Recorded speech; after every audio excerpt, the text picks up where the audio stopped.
مہنگائی کے مارے عوام کا مزید کچومر نکلنے والا ہے، کیونکہ حکومت نے یقین دہانیاں کرا دی ہیں IMF کو کہ جناب ہم بجلی بھی مہنگی کریں گے، نئے ٹیکسز بھی لگائیں گے اور 6000 ارب روپے کی جو ٹیکس وصولیوں کا ہدف ہے اس کو پورا کیا جائے گا۔ یہ سب ہوگا تو عوام کا کیا حال ہوگا، یہ جاننا بڑا ضروری ہے۔ IMF کی یاری حکومت کو کتنی پڑے گی بھاری، ذرا اس پہ بات کر لیتے ہیں۔ ہلال صاحب، پہلے آپ کی طرف آتے ہوئے What do you see sir؟ کیا آپ کو لگتا ہے کہ یہ ان پاپولر ڈیسیجن واقعی گورنمنٹ کے لیے بڑے ضروری ہیں کرنے، کیونکہ اس کے علاوہ کوئی حل نہیں ہے؟ دیکھیے، کچھ لوگ ہیں جو کہتے ہیں کہ ہمیں IMF کے پاس نہیں جانا تھا، کچھ لوگ ہیں جو کہتے ہیں اگر IMF نہ ہوتا ہم بینکرپٹ ہو جاتے۔ میں اس پہ نہیں کامنٹ کروں گا اس لیے کہ مجھے پتہ نہیں ہے، مگر دو چار چیزیں جو ہیں لوگ خود اپنے فیصلہ کر سکتے ہیں۔ IMF نے ہمیں ابھی کہا ہے کہ تمہارا امپلائمنٹ گرو کر رہا ہے اور تمہارا پاورٹی انکریز کرے گا، اور ساتھ ساتھ وہ کہہ رہا ہے اس لیے تمہارے پاس ٹیکسز زیادہ کرنا لگاؤ اور الیکٹرسٹی چارجز کو بڑھاؤ۔ دیکھیے، مجھے سمجھ نہیں آ رہی ہے، کیا میں پاگل ہو گیا ہوں؟ آپ کا ریٹ آف گروتھ کم ہے، 1.5% ہوگا، مگر ٹیکسز زیادہ لگاؤ اور الیکٹرسٹی چارجز کو انکریز کرو۔ جب آپ کا سینسٹیو پرائس انڈیکس جو خاص کھانا وانا ہوتا ہے وہ 17% ہے، انفلیشن 9% ہے، اور یہ تو مجھے آپ بتائیں، آپ کو کہا جا رہا ہے ان سو مینی ورڈز کہ 3% GDP کا آپ ٹیکس انکریز کریں، اور اس کا مطلب ایک چیز میں بتاتا ہوں، 30% ہر سال آپ کا فیول کا ٹیکس بڑھے گا جب تک یہ IMF پروگرام ہے۔ No, I fail to understand۔ Zardari اور شریف نے چوری کی اور اس بیچارے کو بھگتنا پڑ رہا ہے عمران خان کو، اور IMF جو ہے گروتھ کم ہے اور کہتے ہیں ٹیکسز زیادہ دو۔ آپ کا ایکسٹرنل اور ڈیفیسٹ کتنا ہے؟ $23 بلین۔ $23 بلین ہے آپ کا۔ اس کا مطلب ہے آپ کا ایکسپورٹس اور ریمیٹنسز سب چیز ملا کے آپ کے امپورٹس اور ڈیٹس کو اگر نکالیں تو $23 بلین آپ کو ہر سال کدھر سے ڈھونڈنا ہے، بتائیے مجھے۔ صحیح۔ I don't understand کہ ہم لوگ جب ہمیں پتہ ہوتا ہے کہ یہ حالت ہے، بینکرپسی سے بچنے کے لیے جاتے ہیں، پھر ہم اس سے بھی زیادہ مشکل شرائط لے لیتے ہیں، یہی پبلک ان کو بار بار الیکٹ کرتی ہے۔ ٹھیک ہے، لیکن یہ بھی تو دیکھنا نا، اس دفعہ تو نئی گورنمنٹ آئی تھی تو شرائط، اتنی سخت شرائط پر کیوں گئے IMF کے پاس، اور کیوں نہ اس پر مزید بات کی جا سکتی تھی؟ عمران صاحب، آج تو عمران خان صاحب آج ابھی کہہ رہے تھے کہ سب اچھا ہے، معیشت بھی صحیح سمت میں جا رہی ہے، اب آگے خوشحالی آنے والی ہے، اور اب آگے یہ جو اتنی بڑی پریشانی نظر آ رہی ہے عوام کو، کیا یہ بہتر شرائط پہ نہیں ہو سکتا تھا پروگرام IMF کا؟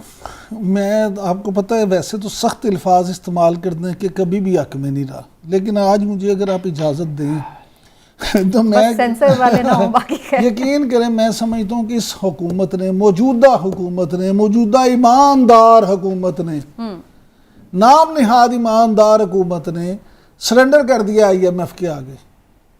انہوں نے عوام کو IMF جیسے بیڑیے کے آگے پھینک دیا ہے۔ اچھا، اس پہ بات کرنے سے پہلے ہلالی صاحب میں آپ سے یہ ضرور شیئر کرنا چاہوں گا، سمینہ، IPSOS پاکستان نے ایک سروے کیا ہے، اس سروے کے نتیجہ کیا ہے سن لیں۔ 73%، 73% پاکستانیوں نے کہا ہے کہ ملکی سمت جو عمران خان صاحب لے کے جا رہے ہیں وہ سمت ہی غلط ہے۔ اچھا، 70% نے کہا، یعنی 70% نے کہ موجودہ ملکی حالات پریشان کن ہیں۔ ٹھیک ہے۔ 64% نے کہا کہ معاشی صورتحال بہت خراب ہو چکی ہے، اور 62% نے کہا کہ اس سارے معاملے کی وجہ مہنگائی، بے روزگاری اور غربت ہے جو اس ملک کے سب سے بڑے مسئلے ہیں۔ اب مجھے آپ یہ بتا دیں کہ مہنگائی، بے روزگاری اور غربت، اس حکومت نے 32-33 ماہ میں ان کو کم کرنے کے لیے کچھ کام کیا یا بڑھانے کے لیے ہی کام کیا؟ جب آپ کو کام کریں گے نہیں ان کو کم کرنے کے لیے تو عوام بیچارے تو پسیں گے نا۔ لیکن ہلالی صاحب، اس میں کووڈ کا بھی تو فیکٹر ہے نا، اس کی وجہ سے بھی بے روزگاری زیادہ ہوئی ہے۔ What do you say؟ Yes، بالکل صحیح کہا، کووڈ کا فیکٹر ہے، مگر خدا کے لیے عمران تھوڑا سا یہ ہونا، بیلنسڈ ہونا چاہیے، فیئر ہونا چاہیے۔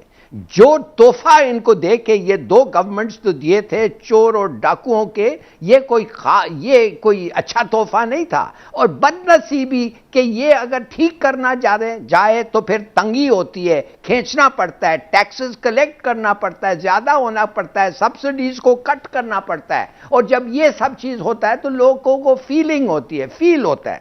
تو میں صرف یہ کہنا چاہتا ہوں کہ ان کو آپ نہ روکیں، اس کا قصور کم ہے. سرکمسٹانسز نے اس کو یہ حالت دی ہے، بٹ قصور اس کا کم ہے. مگر انہوں نے جو کہا ہے اس میں گم جاتا ہے، مانی دیر کنٹریبیوشن ٹو ڈیزاسٹر وہ کم ہو جاتا ہے، اس لیے کہ اتنا بڑا ڈیزاسٹر ابھی ہم فیس کر رہے ہیں پینڈیمک کی وجہ سے اور اس وجہ سے. تو میں سمجھتا ہوں کہ آئی ایم سوری، دیکھیں ان لوگوں کو یہ گورنمنٹ کو کوشش کی ہے، مگر جس طریقے سے کی ہے لوگ کانفیڈنس نہیں آ رہا ہے لوگوں کو. بزنس مین ابھی اور بھی طریقے ہو سکتے ہیں نا ان چیزوں کے لیے. ایک بہت بڑا بزنس کہتا ہے رشوت زیادہ لے رہے ہیں، رشوت کے لیے وہ کہتے ہیں بھائی نکالے جائیں گے. مہنگائی زیادہ ہو گئی تو رشوت کا بھی ریٹ زیادہ ہوگا. It hasn't stopped. ہلالی صاحب آج میرے پاس اسی دفتر میں ان 6 آدمیوں سے ایک آدمی بیٹھے ہوئے تھے جو تحریک انصاف بنانے والے لوگوں میں شامل تھے. اس نے کہا جو 20 روپے رشوت دے کے کام ہوتا تھا 80 روپے رشوت دے کے کام ہوتا ہے آج میرے اسی آفس میں بیٹھ کے. اچھا دوسری بات مجھے آپ یہ بتائیں، جب آپ کی مہنگائی اور بے روزگاری لوگ کے 14% بڑھ گئی ہے تو آپ کی بھئی بجلی جب مہنگی ہوتی ہے تو عوام کو اس سے سروکار نہیں ہے کہ اس کے ذمہ دار آپ کے مطابق چور تھے زرداری یا نواز شریف. لوگ یہ کہتے ہیں کہ جناب اب تو 3 سال آپ کو ہو گئے، آپ نے کیا کیا، آپ نے کچھ ریلیف دیا. عام آدمیوں کسی بھوکے سے کسی نے پوچھا کہ 2 اور 2 کتنے ہوتے ہیں، اس نے کہا 4 روٹیاں. 1.5% پہ کیسے آپ ریلیف دیں گے؟ گروتھ ریٹ ہی اتنا کم ہے، کدھر سے آئے گا پیسہ؟ تو گروتھ ریٹ کم ہوا نا. اب بات یہ ہے کہ انہیں کم از کم ہوا نہیں سر، کم از کم یہ ہے کہ ابھی بھی اگلے بھی سال کم ہی رہنا ہے لالی صاحب. جو آئی ایم ایف کی پریڈکشنز ہیں اس میں اگلے 1-2 سال کوئی چانس نہیں ہے. یقین کریں میری تو اپنے ہر دل عزیز اور محترم وزیر اعظم جناب عمران خان سے ہاتھ بستہ یہ درخواست ہے کہ اللہ کا واسطہ ہے پلیز عوام کے حقوق کا تحفظ کریں، نہیں تو اگلے الیکشن میں آپ کا لوگ ٹکٹ لینے سے بھاگ جائیں گے. لوگ آپ کا ٹکٹ نہیں لیں گے کہ ہم نے الیکشن لڑنا. ابھی بھی ہم دیکھ رہے ہیں سیاسی اثرات نظر آتے ہیں. اس کی وجہ یہ ہے کہ لوگ تنگ آ گئے مہنگائی سے. بالکل ایسا ہی ہے اور ہر طبقہ ہی متاثر ہو رہا ہے. لیکن بہرحال جیسے ہلالی صاحب بھی کہہ رہے ہیں کہ ظاہر ہے آئی ایم ایف کے پاس جانا مجبوری اگر بن بھی گیا تھا تو اور بھی ویز ہیں جن کے ذریعے ٹیکس کلیکٹ کیا جا سکتا ہے. امیروں سے مزید ٹیکس کلیکٹ کیا جا سکتا ہے بجائے اس کے کہ آسان بنایا جائے کہ جی بجلی مہنگی کر دی، پیٹرول مہنگا کر دیا اور چلو جی خزانہ بھر گیا.